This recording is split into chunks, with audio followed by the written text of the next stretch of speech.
కేంద్ర వైద్య ఆరోగ్య కార్యదర్శి లవ్ అగర్వాల్ మాట్లాడుతున్నారు. లైవ్ చూద్దాం. जा चुकी हैं। इन डोजेस को देते हुए जैसे कि हमने लिबरलाइज पॉलिसी 1 मई से शुरू की थी, उसके तहत अब कई स्टेट्स में करीब 9 स्टेट्स में ये कार्य और सुचारू रूप से चलने लगा है और 6.71 लाख लोगों को 18 से 44 एज ग्रुप में भी वहां पर वैक्सीनेशन दिया जा चुका है। अगर एक पॉजिटिव दृष्टि से देखें तो पाते हैं कि हमारी रिकवरीज में भी वृद्धि हो रही है, जबकि हमारे एरियाज ऑफ कंसर्न हमारे सामने हैं जिस पर हमें कार्य करना है। बट पैरेलली हम ये पाते हैं कि 1 मई से हम देखें तो daily new recovery versus daily new cases में कुछ वृद्धि नोट की गई है, जो कि 75% अगर 1 मई को थी तो वह बढ़कर अब 89% रिकवरी हो चुकी है, और जो हमारे लिए एक पॉजिटिव विषय है। आज जरूरत है कि हम अपने हेल्थ केयर फैसिलिटीज की कैपेसिटीज को और बढ़ाएं। बिसाइड्स हमारी कोविड डेडिकेटेड फैसिलिटीज, जरूरी है कि हम आज टियर 2 टाउन्स, टियर 3 टाउन्स में जो हमारे हेल्थ कर्मी हैं उन सभी को कोविड के बारे में समस्त जानकारी हो, जिसके थ्रू वह कोविड के अर्ली आइडेंटिफिकेशन में भी एक तरफ से हमें सपोर्ट करें और साथ में ट्रीटमेंट प्रोटोकॉल में भी जो रिक्वायर्ड ट्रीटमेंट प्रोटोकॉल है, ना अधिक ना कम, उस गति से काम करते हुए उसके तहत हमने एक सेंटर ऑफ एक्सीलेंस इनिशिएटिव शुरू किया है, जिसमें कि national centre of excellence AIIMS Delhi है। वह एम्स दिल्ली के आध्वर्य में हम लोग रीजनल सेंटर ऑफ एक्सीलेंस और स्टेट सेंटर ऑफ एक्सीलेंस से वीडियो कॉन्फ्रेंस के माध्यम से कुछ क्लिनिकल प्रोटोकॉल से संबंधित इश्यूज पर चर्चा करते हैं, और उसी के अंतर्गत आज दिल्ली दूरदर्शन पे हमारे जो दूरदर्शन चैनल है उस पर ऑक्सीजन थेरेपी के ऊपर एम्स के द्वारा देश भर में इसको डीमिस्टिफाई करने की दृष्टि से पूरे जानकारी दी जा रही है। इसके साथ ही हम जो हमारे रीजनल सेंटर ऑफ एक्सीलेंसेज हैं और स्टेट सेंटर ऑफ एक्सीलेंसेज हैं, इस ओरिएंटेशन के बाद वह सारे सेंटर ऑफ एक्सीलेंसेज जिला स्तर पर भी जितने भी हेल्थ फैसिलिटीज हैं, चाहे वह गवर्नमेंट की हो और प्राइवेट सेक्टर की हो, उनको भी जो क्लिनिकल मैनेजमेंट प्रोटोकॉल के बारे में विस्तृत जानकारी देंगे। ये सारे सेशन लाइव वेबिनार पर अवेलेबल हैं, जिसका हमने यहां पर आपके सामने जिक्र किया है, और साथ ही एम्स के यूट्यूब चैनल पर भी अवेलेबल हैं। इसमें हम देखें तो पाते हैं कि कुछ हमारे मुख्य टॉपिक जैसे कि होम आइसोलेशन में क्या दवाई ले जानी है, प्लाज्मा थेरेपी के क्या रोल है, oxygen therapy without invasive ventilation कैसे करनी है, वेंटिलेशन और आईसीयू मैनेजमेंट कैसे होना चाहिए, रेमडेसिविर या और जो एंटीवायरल या जो हमारी इमरजेंसी यूज ऑथराइजेशन वाली दवाई हैं उनका कब प्रयोग करना चाहिए, इन्फ्लेमेशन थेरेपी कैसे होनी चाहिए,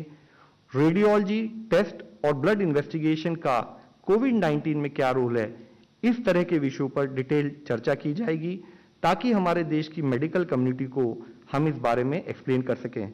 हम आपके द्वारा सभी से विनती करेंगे कि यह जितनी रिसोर्सेज हैं यह एम्स की वेबसाइट पर भी अवेलेबल हैं, जो कि एम्स जिसका जिक्र हमने आपके सामने किया है, वह वीडियोस के रूप में अवेलेबल हैं, वह यूट्यूब चैनल के रूप में अवेलेबल हैं। जरूरी आज यह है कि हम किसी भ्रांति में, किसी पैनिक सिचुएशन में या मिस इन्फॉर्मेशन से भयभीत ना हो। हमें जरूरी है कि हम ऑथेंटिक इंफॉर्मेशन अगर हमें मिल जाए तो हम उसको फॉलो करते हुए इस कोविड जैसी बीमारी से कैसे बचा जाए, उसके लिए रिक्वायर्ड ट्रीटमेंट ले सकें। आज इससे पहले भी हमने कई बार चर्चा की है, कोविड के मैनेजमेंट में यह एक समग्र सरकार और संपूर्ण समाज द्वारा किया जाने वाला कार्य है, और इसके लिए जरूरी है कि एक स्थाई पर हम संक्रमण के प्रसार को रोकें, वह हमारा मूल कारण है, और इसको कंट्रोल जब तक हम नहीं कर पाएंगे तब तक स्वास्थ्य सेवा का वह बुनियादी ढांचा, यह जो आवश्यक लॉजिस्टिक्स चाहिए, उन पर हमेशा स्ट्रेस बना रहेगा। तो जिस तरह से एक तरफ सरकार के स्थाई पर सप्लाई साइड यानी कि आपूर्ति पक्ष पर काम हो रहा है, जरूरी है कि हम डिमांड साइड यानी कि मांग पक्ष पर भी, उसके मैनेजमेंट पर भी उससे अधिक कार्य करें। यह बहुत जरूरी है। हमारे लिए जरूरी है कि कलेक्टिवली हम सब लोग मिलकर ट्रांसमिशन की श्रृंखला को तोड़ने पर जरूरी रिक्वायर्ड कार्य करें। और जैसे कि हमने इससे पहले भी आपके सबसे रिक्वेस्ट की है कि जो हमारे प्रदेश, जो हमारे स्टेट्स या जिले जहां पर अभी संक्रमण कम है, हम वहां पर कंटेनमेंट पर अपना फोकस बनाए रखें, ताकि वहां पर इंफेक्शन ज्यादा ना फैले और जो वो एरिया है जहां पर कि या तो हाइयर सर्ज नोट किया जा रहा है, ज्यादा केसेस नोट किए जा रहे हैं, या हाई केस पॉजिटिविटी नोट की जा रही है, वहां पर जरूरी है कि हम इंटेंसिव एक्शन और लोकल कंटेनमेंट पर उसी मोमेंटम से काम करें ताकि हम इन्फेक्शन का फैलाव रोक सकें। आज जरूरी है कि जिस तरह से पिछले 1 साल से हम लोग काम करते आ रहे हैं वह मिशन मोड कंटिन्यूड रहे। जरूरी है कि हमारे इन एफर्ट्स में जन भागीदारी, जन आंदोलन, जैसे कि माननीय प्रधानमंत्री जी हमेशा कहते आए हैं, हम उस मोमेंटम को बनाए रखें। जन भागीदारी, जन सपोर्ट से हम इंश्योर करें कि हमारा ट्रांसमिशन और जो ट्रांसमिशन की श्रृंखला है उसके लिए रिक्वायर्ड एक्शन किया जाए। जरूरी है कि अपनी मेडिकल फ्रेटर्निटी के साथ काम करते हुए उचित क्लिनिकल प्रबंधन पर काम करें, हमारा सारा ट्रीटमेंट प्रोटोकॉल के मुताबिक हो। उसके साथ ही जरूरी है कि हम जो हमने आइडेंटिफाइड प्रायोरिटी एज ग्रुप लिए हैं उनका 100% टीकाकरण हो। चेन ऑफ ट्रांसमिशन को रोकने में सबसे अधिक सपोर्ट हमारे लिए जरूरी है कि हम कोविड सेफ बिहेवियर, कोविड उचित व्यवहार का पालन करें। वह